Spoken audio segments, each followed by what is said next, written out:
Waras jua-jua menjua-jua.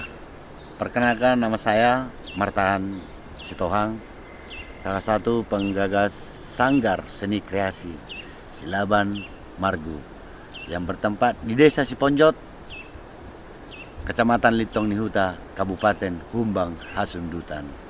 Karya ini menjadi sebuah perjalanan proses bagaimana anak-anak mengenal alat musik tradisional Batak seperti taganing. 3 tahun yang lalu mereka baru mengenal alat-alat musik ketika kehadiran saya melatih anak-anak di sekitar Silaban.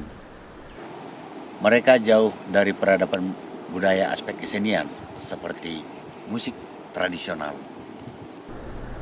Tapi mereka akan bermain gondang bagaimana Rampak Margondang menjadi sebuah karya kreasi perkusif dari Taganing dan kebersamaan.